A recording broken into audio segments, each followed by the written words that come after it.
Dios les bendiga. Quiero compartir con mis hermanos el tema de la integridad. Estamos en la iglesia hablando sobre este tema en particular y me parece muy interesante. Y hay unos cuantos tópicos que quiero compartirles que ha sido de gran bendición a mi vida y a mí me ha ministrado de una manera muy particular y profunda. Y con esto lo que quiero lograr es que seamos sensibles a la voz de Dios. Como iglesia es una responsabilidad de declarar que hay que obedecer la voluntad de Dios y caminar en el camino que Dios ha determinado para cada uno de nosotros. Y rápidamente quiero compartir con ustedes el libro de Miguel Núñez que dice: vivir con integridad y sabiduría, persigue los valores que la sociedad ha perdido. Es un libro muy interesante y les invito a que compartan conmigo en este momento para conocer más sobre lo que dice este escritor, que me parece muy interesante. Y quiero que si puedan comprar este libro y puedan ser bendecidos y ministrados como yo les he sido. Así que voy a hablar sobre el capítulo 7 del libro, donde me administró de una manera muy especial a mí, en una forma muy particular, y yo sé que va a ser de bendición a muchos de los que me van a escuchar también. Nosotros como Iglesia de Cristo es verdaderamente evitar que seamos íntegros para que Dios pueda usarnos como Él quiere y que su propósito en nuestras vidas sea cumplido. Voy a hablar sobre el carisma. Yo lo había mencionado antes en una de mis reflexiones y muchas veces tendemos a confundir la carisma con la unción del Espíritu Santo, y es algo completamente distinto.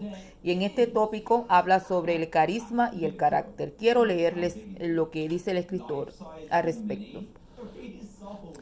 Algo similar sucede cuando alguien tiene una personalidad carismática, pero carece de un carácter que lo respalde. Como el individuo con carisma suele tener mucha gente a su alrededor, esa popularidad hace que la persona comience a creer que la atracción que ejerce sobre los demás se debe a quien él o ella es, cuando en realidad tiene que ver más con la manera como esa persona luce. Qué interesante, ¿verdad? Dice: las apariencias son engañosas y el rey Saúl fue el mejor ejemplo de lo que es tener una apariencia engañosa. Sin dudas, él tenía la apariencia y el carisma.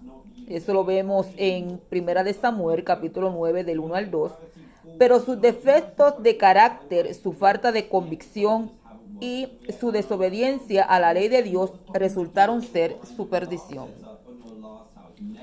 Dice: el carisma puede atraer a muchos seguidores, pero el carisma por sí solo no puede sostener al líder en los momentos de crisis. Y ahí tengo que darle mucho ojo cuando yo leo un libro y algo me llama la atención. Yo siempre hago esa pausa y pongo mucho ojo para entender que eso tengo que prestarle más atención, porque lleva una enseñanza muy interesante, muy profunda.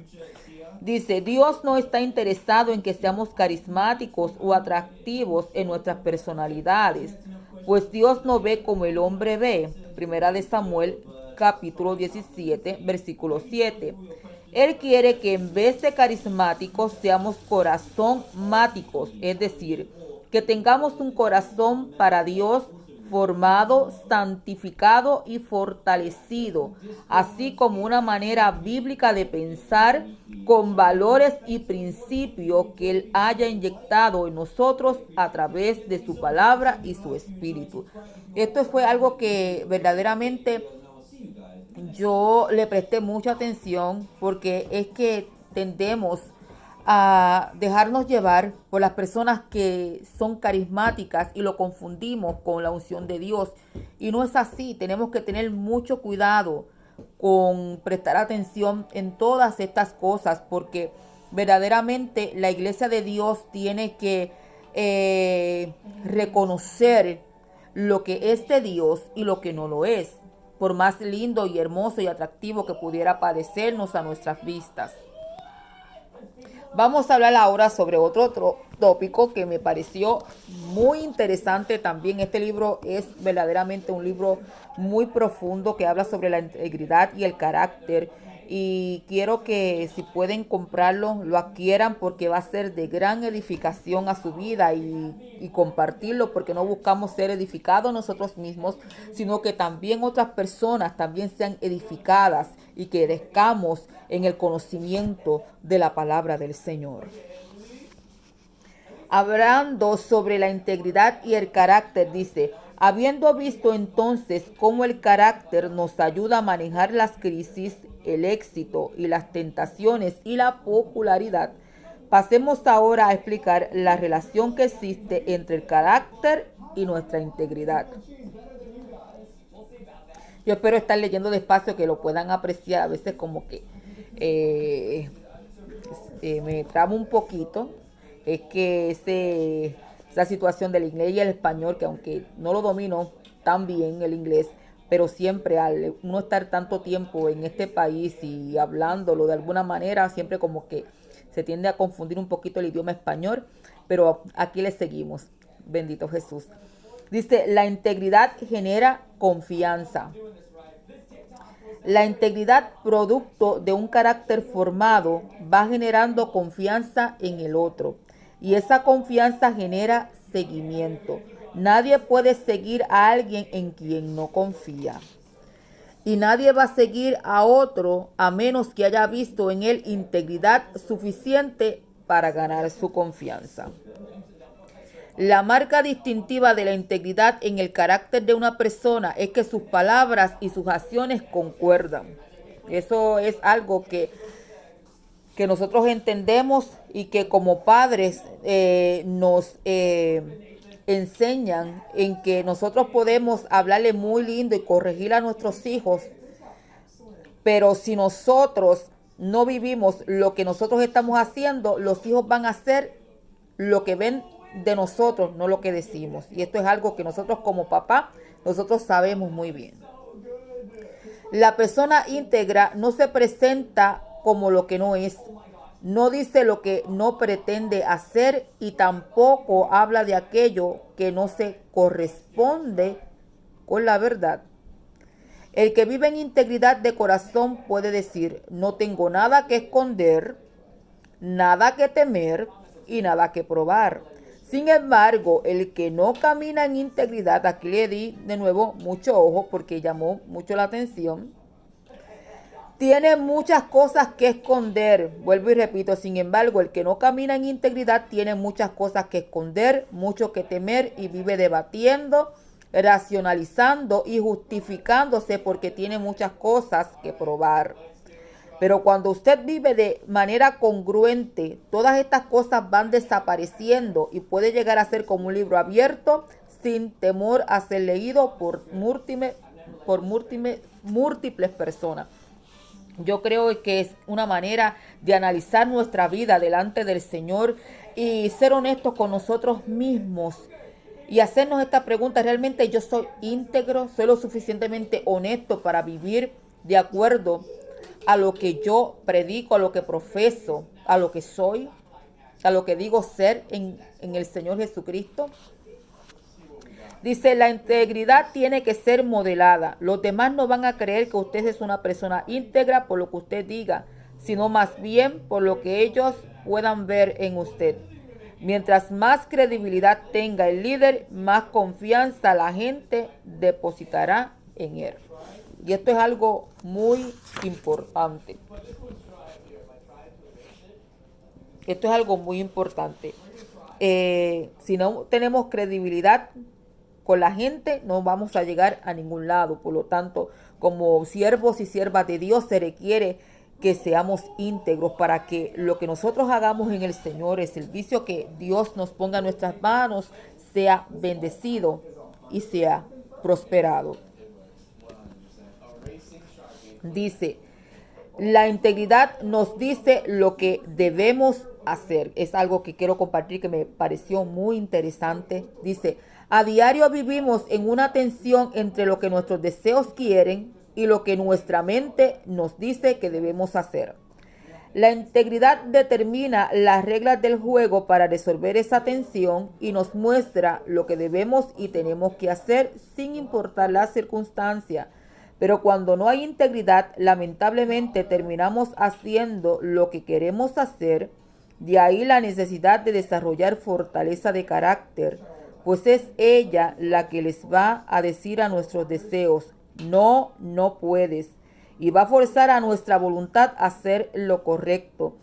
Así, si usted descubre que sus acciones e intenciones están en constante oposición, entonces solo será necesario examinar su carácter para encontrar el porqué. Y quiero que ahora más que nada prestemos atención a este siguiente párrafo, porque verdaderamente es muy profundo. Dice, recuerde que siempre habrá áreas de la vida cristiana donde parece haber una constante oposición entre lo que nuestro espíritu desea y lo que nuestra carne demanda.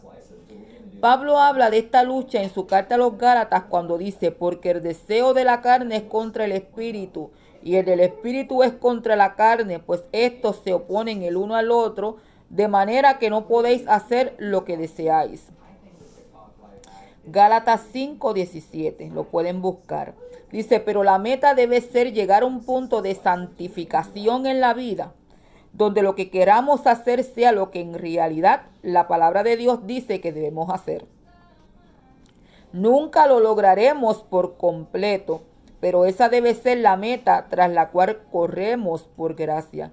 Mientras más nos acerquemos a la imagen de Cristo, más podremos afirmar que sus mandamientos no son gravosos. Primera de Juan 5:3. Y esto solo sucederá cuando ese carácter, ese corazón haya sido completamente transformado por la verdad de Dios. Es algo que verdaderamente demanda que nosotros seamos honestos con nosotros mismos, porque como cristianos nosotros tenemos esa lucha entre el espíritu y la carne. Y si nosotros no nos sometemos a la voluntad de Dios, a lo que dice su palabra, y seguimos tras nuestros impulsos, nosotros no podemos agradar a Dios de esa manera. No es lo que diga el pastor, no es lo que diga la pastora, no es lo que diga el líder, es lo que diga la palabra del Señor, que es lo que nosotros debemos hacer y cómo debemos encaminarnos para agradar a Dios. Yo no puedo venir aquí a complacer a nadie o poner la vida cristiana de una manera que a los que me siguen les parezca más cómodo para que ellos puedan buscar de Dios. Es la manera como Dios quiere que nosotros andemos en este mundo en santa y digna manera de vivir. Nosotros no escribimos el libro. Dios puso cómo Él quiere que su iglesia le busque. Así que tenemos que tener mucho cuidado con esto. Y es un libro que vuelvo y les digo que deberían adquirirlo, porque es un libro que habla sobre la integridad que nosotros tenemos que tener como cristianos para que la voluntad de Dios sea hecha en nuestra vida. ¿Qué cosas revelan el carácter? Nuestras acciones van a revelar nuestro carácter más de lo que pudieran hacerlo nuestras palabras.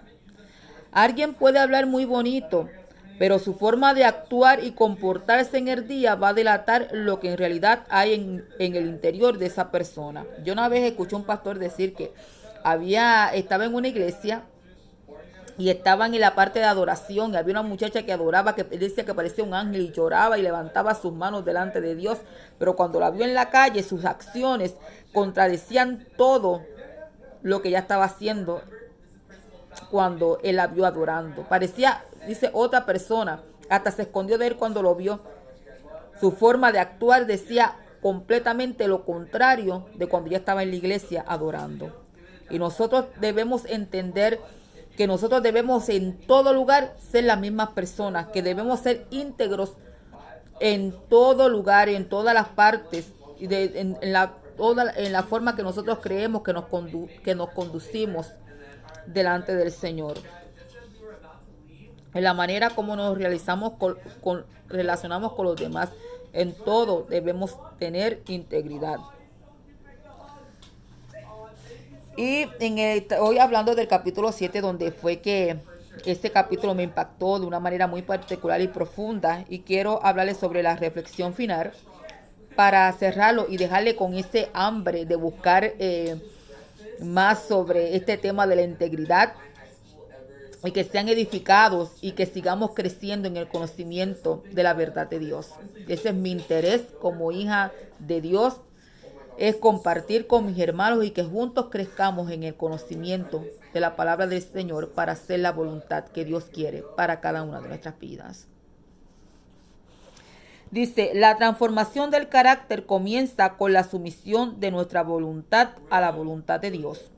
Solo experimentamos una verdadera transformación cuando decidimos someter nuestra voluntad a la suya, de manera que el Espíritu Santo que mora en nosotros en combinación con la palabra de Dios que nos ha sido revelada y las circunstancias que el Señor mismo va orquestando en nuestras vidas puedan hacer el trabajo y producir en nosotros aquello que necesitamos llegar a ser.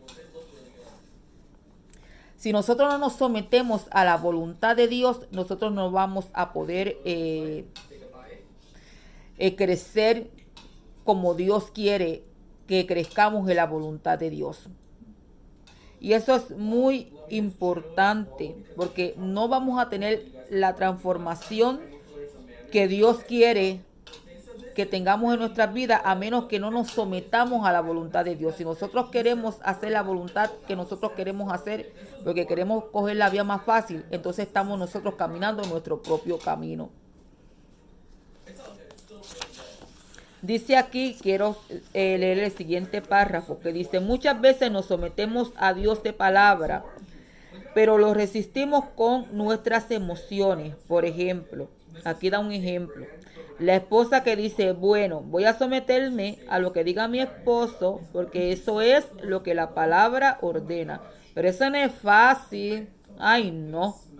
Esta mujer se somete a su esposo, pero lo hace bajo protesta, pues sus emociones están en rebeldía. El problema es que esa no es una sumisión verdadera. Sumisión es entender que Dios está en control de nuestras vidas, en control de nuestras circunstancias, y puede que reaccionemos de manera emotiva, pues somos humanos y no se trata de ser perfectos. Pero debe de haber un sentido de aceptación de la soberanía de Dios y una disposición a hacer las cosas con una buena actitud. De lo contrario, Dios está viendo más la actitud que oyendo las palabras. Y vuelvo a recalcar que la importancia es que nosotros debemos de ser honestos con nosotros mismos en nuestra relación con el Señor. Si nosotros vamos a hacer lo que nosotros queremos y hacer la voluntad de nosotros, sabemos que ya no nos dirige el Señor, que nos estamos dirigiendo nosotros. Dice la palabra que los hijos de Dios, los tales, son guiados por su espíritu. No podemos avanzar en el reino, no podemos crecer si no estamos caminando en la perfecta voluntad de Dios, siendo Dios nuestro Señor absoluto y teniendo Él soberanía absoluta sobre nuestras vidas. No vamos a poder avanzar y mucho menos vamos a poder cumplir con la misión y el propósito que Dios ha determinado específicamente para cada uno de nosotros en una forma particular. Dice Andrew, un maestro y pastor sudafricano, decía, nosotros encontramos la vida cristiana difícil porque buscamos la bendición de Dios mientras vivimos según nuestra propia voluntad. Hacemos nuestros propios planes y elegimos nuestra propia obra, y entonces le pedimos al Señor Jesús que vele y evite que el pecado nos envuelva y que no nos alejemos demasiado de la ruta. Esto es algo que a mí particularmente me ministró en una manera muy especial, muy particular y muy profunda, Porque yo me acuerdo en una ocasión cuando yo estaba en un culto evangelístico, un domingo, estábamos en el devocional, no estábamos en la parte del mensaje, ni mucho menos se estaba haciendo el llamado para pasar al frente. Y yo estaba adorando al Señor con mis ojos cerrados y hablando con el Señor en mi corazón. Y vino una joven de testimonio. Y ella empezó a ministrarme y me hablaba fuertemente de parte del Señor y me decía, Dios conoce todo lo que tú estás pasando. Dios conoce todo lo que te está pasando, todo lo que te molesta, todo lo que te preocupa. Él sabe de todas tus necesidades. Pero ¿acaso tú te preocupas por las cosas de Él? Dios te ha dado a ti todo lo que tú necesitas. Dios te ha dado talentos para que tú trabajes para su obra. Tú tienes todo para hacer lo que el Señor te demanda a que tú hagas y que estás haciendo por mí. Y cuando Dios me hablaba esto, mi corazón se afligía, se compungía. Yo le decía, Señor, perdóname porque yo voy a hacer tu voluntad. Yo quiero hacer tu voluntad, Padre mío. Y fue de ahí, de ese momento, que a mí viene a mi mente la idea de hacer mensajes por Facebook como una manera, una puerta de predicar, de enseñar la palabra de Dios como iglesia de Cristo, que estamos llamados a amonestarnos los unos a los otros en el amor de Jesucristo. Yo sé que Dios abrirá otras puertas. Esto es solamente un comienzo de hacer la voluntad del Señor, porque Dios nos quiere así, haciendo su voluntad, trabajando y obrando en la viña del Señor. Dice, pero nuestra relación con Jesús debe ser tal que estemos enteramente a su disposición, que estemos enteramente a su disposición. Cada día debemos ir primero a Él en humildad y de manera a decir, Señor, ¿hay algo en mí que no sea conforme a tu voluntad? ¿Que no ha sido ordenado por ti o que yo no te dedique completamente a ti? ¿Qué quieres que haga hoy? Muchas veces tendemos nosotros a hacer nuestros propios planes. Y después que nosotros hagamos nuestros propios planes, entonces le decimos al Señor, bueno, Señor, bendíceme y ayúdame a perseverar en tus caminos. Cuando nosotros entonces dejamos a Dios en un segundo plano. Porque nosotros, a nuestro parecer, nosotros sabemos más que Dios parece, hablando en una forma sarcástica. Dios es nuestro Señor, dice la palabra del Señor, que ahora nosotros no nos ceñimos, sino que nos ciñe el Señor. Y cuando nosotros pretendemos hacer la voluntad de Dios y dejar a Dios como segundo, entonces nosotros estamos pretendiendo saber más que Dios. Yo escuché un testimonio de mi hermano Omar. Él, no sé si todavía está trabajando porque ya no vivo en Puerto Rico, pero él cuenta su testimonio y él dice que estando en la escuela superior, ya él tenía ya lo que él iba a hacer. Creo que ya había empezado ya a hacer lo que era la carrera que él había escogido. Y Dios le habla a él y le dice, yo no te quiero haciendo esto, yo quiero que tú seas locutor y que estudies para esto en particular. Él le parece una locura porque ya él tenía ya sus planes hechos, ya él sabía lo que él quería y lo que el de locutor, él no le gustaba ni tan siquiera le gustaba eso. Él no quería eso, era algo que él no tenía en su corazón, era algo que él no quería. Pero entonces, como hijo de Dios, él quería hacer la voluntad de Dios, se somete a la voluntad de Dios. Y este muchacho, en la sesión de él de Radio Triunfo, alcanzó tantas vidas para Dios, administraba la palabra de Dios por la radio en una forma poderosa, con una unción, con una gracia tan linda, porque obedeció a Dios, porque se rindió a la voluntad de Dios y Dios pudo usarlo para su gloria. Entonces, muchas veces nosotros hacemos nuestros propios planes y se nos olvidan los planes que el Señor ha determinado para nuestras vidas, porque nosotros simplemente no nos parece, porque no queremos, porque nos incomoda, porque no va de acuerdo a lo que nuestro entendimiento nos dice que debería ser. Y entonces nos salimos fuera de la voluntad de Dios y tenemos que tener mucho cuidado sobre esto. Analizando el ministerio de Saúl cuando fue desechado por Dios porque no obedeció las órdenes que le había dado el profeta para hacer, sino que él pensó que él podía hacer las cosas de acuerdo a lo que él pensaba que era mejor para hacerlas. Y tenemos que tener mucho cuidado con eso. Y como último, el último párrafo que quiero dejarles, dice, mientras estemos insistiendo en hacer nuestra voluntad, La vida cristiana siempre nos parecerá difícil y la lucha entre lo que deseamos y lo que debemos hacer nunca desaparecerá. Por consiguiente, la transformación de nuestro carácter comienza con someter nuestra voluntad y no solo nuestras palabras a la voluntad de Dios. Necesitamos recordar que si queremos las bendiciones de Dios, necesitamos andar en su voluntad y no en la nuestra. Algo muy peculiar que le pasaba al pueblo de Israel. Ellos querían las bendiciones de Dios, ellos le recordaban a Dios todas las bendiciones que él había hablado sobre ellos y Dios le dice, yo nunca te la haga porque yo honraré a aquellos que me honran. Ellos querían vivir como ellos querían, no querían seguir las leyes y los preceptos que Dios había establecido para que ellos se dirigieran. Ellos ya tenían su vida hecha, ya ellos tenían sus propios planes y muchas veces nosotros nos parecemos a ellos también. Esta palabra se escribió para que nosotros andemos en la voluntad de Dios y entendamos qué es lo que Dios quiere para su pueblo y cómo caminar en la voluntad del Señor. Y cuando nosotros pretendemos saber más que Dios, entonces las bendiciones de Dios se estancan en nuestras vidas. No hay prosperidad en nuestro ministerio porque no estamos obedeciendo la palabra del Señor cuando pretendemos saber más que Dios. Algo que no nos gusta, algo que nos incomoda, algo que nos parece demasiado de muy grande para poder aceptar, lo vemos como una excusa para desobedecer la voluntad de Dios.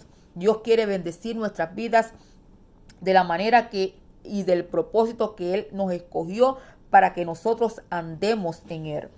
Este es un libro muy interesante y les pido que si lo pueden adquirir, este libro de Miguel Núñez, dice vivir con integridad y sabiduría, persigue los valores que la sociedad ha perdido. Es un libro que estamos estudiando los domingos, muy interesante, donde Dios nos ha ministrado nuestra vida de una manera muy poderosa y lo quiero compartir con mis hermanos para que sean edificados al igual que yo, para que cada día crezcamos en la voluntad de nuestro Señor Jesucristo. Dios les bendiga.